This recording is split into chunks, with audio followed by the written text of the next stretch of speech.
Weekly Shonen Jump is one of the most competitive and mainstream manga magazines in existence. A lot of young authors look to the magazine to get their works published in the hopes that they may become the next pillar in Jump. As such, the editorial department, through the process of refinement, have developed a set of procedures to gauge the popularity of a series and decide whether a title has the ability to thrive within the magazine. How do the editors know what is performing well, you may ask? Surveys. Each issue of Jump comes with a postcard that you send back to the Jump editorial department, and they tally up the total number of votes. Based on those responses, they decide what to keep and what to cancel. Manga in Jump often live or die by their rankings, but it would be useful to actually look at one of these surveys to understand what Jump is looking for when they publish a title. So we're going to do just that. I bought the latest issue of Shonen Jump on the Jump Plus app at the time of this recording, and with that purchase I have the privilege of filling out the survey and submitting my rankings for the series in Jump. Each week, Jump is published digitally on the Shonen Jump Plus app as well as on the Jump Bookstore website. So here's the page with the survey. It's pretty modest and it's all in Japanese as expected. We'll go through each one of the questions that Jump poses to its readers, and hopefully this gives us an insight and greater understanding into the factors that go into play when Jump decides to cancel titles. Question 1. Please select the 3 most interesting manga in Jump. This question is pretty simple. For every single issue, you choose your top 3 manga, and that forms your ranking. I can't speak on the internal processes, but there exists a few possibilities in how the rankings are calculated. For example, votes could be tallied up with no respect to the specific order a respondent places a series. So, if a series gets 3rd place, it wouldn't matter compared to a series getting 1st place, because the total number of votes received is the basis for the ranking. Now granted, these options are all hypotheticals and the process is entirely opaque, but I wanted to analyze how it's possible for these calculations to widely vary depending on the methodology used, and how the fact is there is a multitude of options that exist when it comes to calculating the rank. Question 2. How many series are you reading in Jump? This question is useful for categorizing readers based on what they read. More so, it helps the editorial department understand what titles are keeping the retention rate for Jump readers and how well new series are doing to keep that momentum going. This also plays into the next few questions with regards to understanding demographics. It helps pinpoint what readers are more likely to be hardcore Jump readers and those who are more likely to be more casual in their readership. Therefore, Jump can target readers at a greater precision depending on the responses that each demographic provides. Furthermore, it helps Jump gauge whether a new title is attracting new readers, which may be useful for the longevity of said title. Question 3. How do you purchase Jump? Now this question is known as an issue-specific question. As we know, the foundation of Jump surveys are inherently the same, but they do vary from issue to issue as a means to understand readers. Some questions included in past surveys have been: do you regularly watch YouTube? Do you know about Jump's mobile services? These questions help the editorial department further understand their readers and in turn the different ways they could market their products to readers.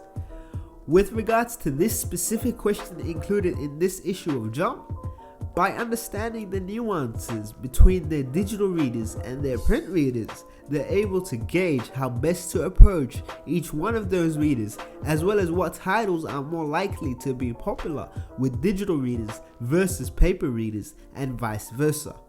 The last 2 questions are simple demographic questions.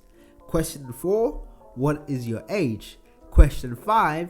what is your gender? That's the entire process in a nutshell. So, what can we gauge from the questions they ask? Each week they want you to select your 3 most interesting titles in Jump, and then the results are tallied up, thus forming the rankings. These rankings are based on the results of the surveys. However, the rankings themselves aren't published in Jump. What about the table of contents? Now, something that is a bit of a misconception amongst fans is that the table of contents is a listing of the results from 8 weeks prior, excluding the color pages. Fans will use the table of contents to justify and negate the popularity of titles in a magazine, when the reality is the table of contents aren't indicative of the results in the survey. Something I want to take note of is, at least in the digital edition, the time frame for you to submit your survey is during the week the issue is published. When a new issue is released, you cannot submit a survey for an older issue.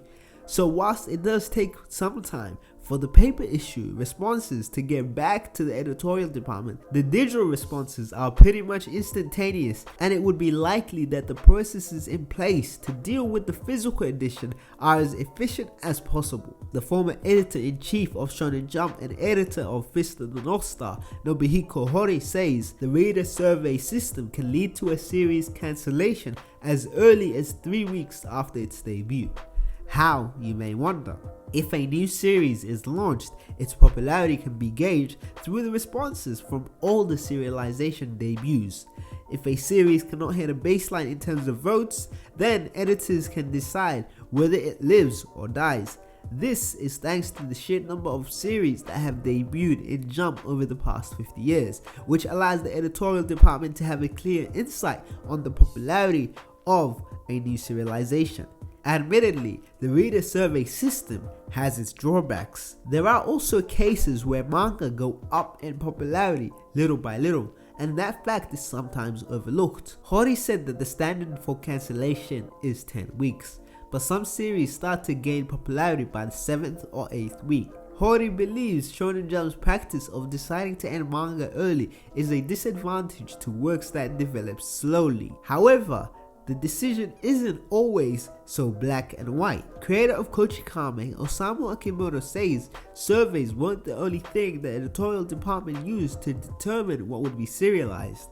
Ultimately, the editor-in-chief decided if they only kept manga with favorable numbers, they would lose some manga that had something special. I think there were some manga that were serialized just because they were interesting, even if the rankings weren't looking good. By combining the highly marketable type of manga with a variety of other works, the content was never stable. Now, what about the table of contents? How is placement decided within the magazine? Ichiro Oda, the creator of One Piece, was asked if it was true that Jump manga ran in the order of its popularity. Oda responded, "That's a good question from a Jump reader. I get these questions quite often. Actually, that's not exactly how it works. The Jump publication deputy editor-in-chief chooses the order every week, but of course, the popular ones do have a tendency to run in the front.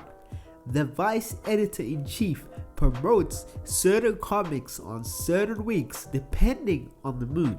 To be specific, the order is intended to maximize the enjoyment of the reading public, but it's up to you to read in whatever order you want. Now, Oda doesn't create the correlation between the popular vote in the surveys and the order that manga run in the magazine. Furthermore, the vice editor-in-chief promoting certain series is basic marketing. If a title is having an anime on TV or a film, then it makes sense to promote that series by having it closer to the front of the magazine. To further illustrate this point, there are times when the authors themselves do not know the rankings of their own series. Tetsuo Ohara of Fist of the North Star fame says that his own editor didn't let him know of the rankings for his chapters as to not let the popularity of the title get the better of him. If series were published in the magazine based on their placement in the surveys, then the authors wouldn't need to get the rankings from their editor. Thus,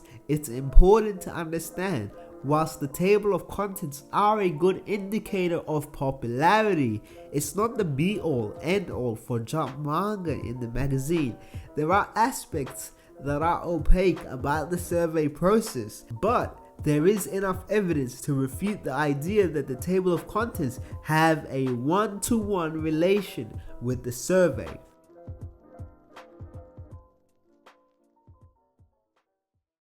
To everyone that watched this video, I want to give you my sincerest thanks and appreciation to all of you, because the inundation of support and kind words that have been coming as a result of me starting up this YouTube channel has been amazing. And for all of you who checked out my previous video, I have seen all your comments, and I want to put it out there to you guys.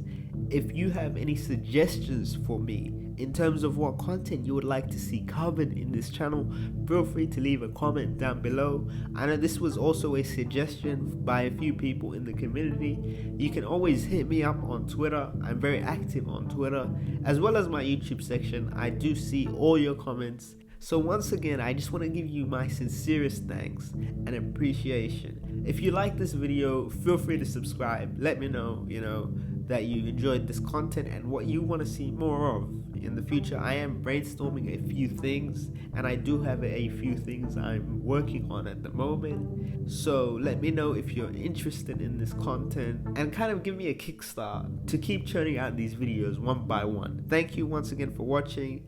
I'll catch you guys next time.